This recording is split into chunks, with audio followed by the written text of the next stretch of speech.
السلام علیکم ورحمۃ اللہ وبرکاتہ۔ الحمدللہ رب العالمین والصلاة والسلام علی رسولہ الکریم۔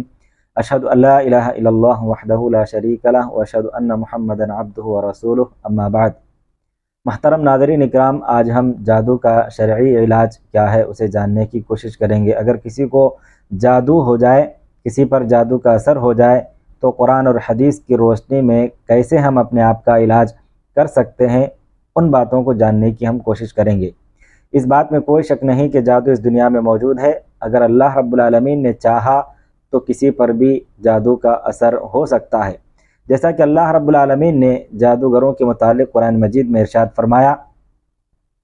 وَاتَّبَعُوا مَا تَتْلُو الشَّيَاطِينُ عَلَى مُلْكِ سُلَيْمَانَ وَمَا كَفَرَ سُلَيْمَانُ وَلَكِنَّ الشَّيَاطِينَ كَفَرُوا يُعَلِّمُونَ النَّاسَ السِّحْرَ وَمَا أُنزِلَ عَلَى الْمَلَكَيْنِ بِبَابِلَ هَارُوتَ وَمَارُوتَ وَمَا يُعَلِّمَانِ مِنْ أَحَدٍ حَتَّى يَقُولَا إِنَّمَا نَحْنُ فِتْنَةٌ فَلَا تَكْفُرْ فَيَتَعَلَّمُونَ مِنْهُمَا مَا يُفَرِّقُونَ بِهِ بَيْنَ الْمَرْءِ وَزَوْجِهِ وَمَا هُمْ بِضَارِّينَ بِهِ مِنْ أَحَدٍ إِلَّا بِإِذْنِ اللَّهِ وَيَتَعَلَّمُونَ مَا يَضُرُّهُمْ وَلَا يَنْفَعُهُمْ۔ اللہ رب العالمین نے فرمایا کہ اور وہ ان چیزوں کی پیروی کرنے لگے جو شیاطین سلیمان علیہ السلام کی سلطنت کا نام لے کر پیش کیا کرتے تھے،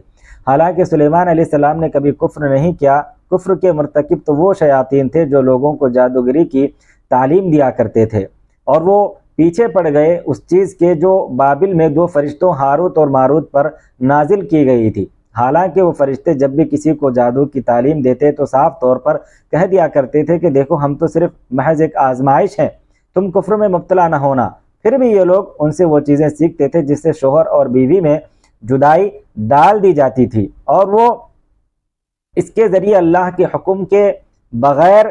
کسی کا نقصان نہیں کر سکتے، اور وہ سیکھتے تھے ایسی چیز جو ان کے لیے نفع بخش نہیں بلکہ نقصان دہ تھی۔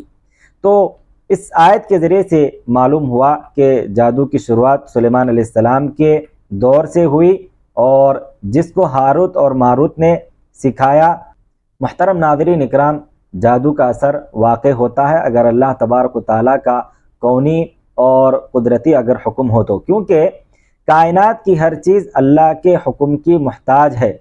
جادو رسول اللہ صلی اللہ علیہ وسلم پر بھی کیا گیا تھا، لیکن اللہ تبارک و تعالیٰ نے آپ کو اس کے شر سے محفوظ رکھا، اور جادوگروں نے جن چیزوں پر جادو کیا تھا انہیں تلاش کر کے ضائع کر دیا گیا،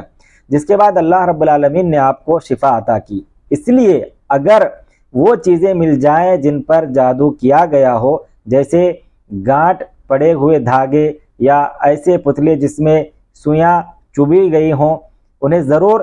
ضائع کر دینا چاہیے، کیونکہ جادوگر اپنے خبیث مقاصد کے لیے گانٹوں پر پھونک مارتے ہیں، کبھی اپنے مقصد میں اللہ کے حکم سے کامیاب ہو جاتے ہیں اور کبھی ناکام اور نامراد بھی ہو جاتے ہیں۔ تو جادو کے لیے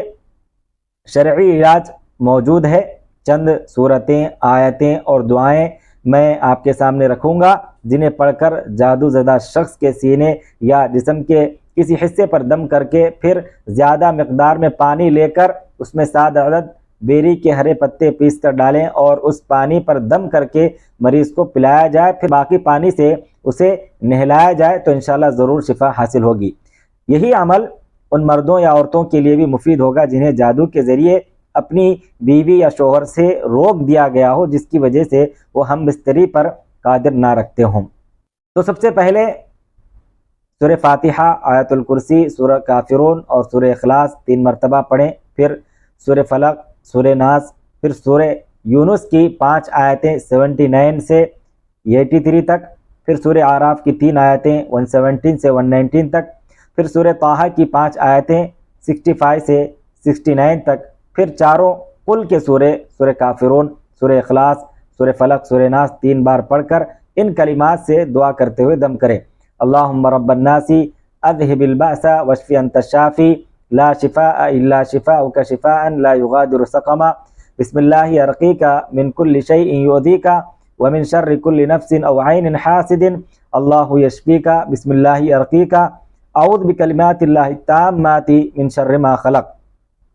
تو یہ طریقہ علاج ہے، اسی اعتبار سے ہم اپنے آپ کا علاج کریں، انشاءاللہ ضرور اللہ رب العالمین ہمیں شفا دے گا۔ تو یہ جو سورہ یونس کی 5 آیتیں ہیں، سورہ اعراف کی 3 آیتیں ہیں، سورہ طٰہٰ کی 5 آیتیں ہیں، یہ آیتیں انشاءاللہ ڈسکرپشن میں لکھ دی جائیں گی، آپ وہاں سے بھی ان آیتوں کو معلوم کر سکتے ہیں اور پڑھ سکتے ہیں۔ اللہ رب العالمین سے دعا گو ہوں کہ الہ العالمین ہم تمام کو جادو کا جو شرعی علاج ہے اسی کے مطابق ہمیں اپنے آپ کا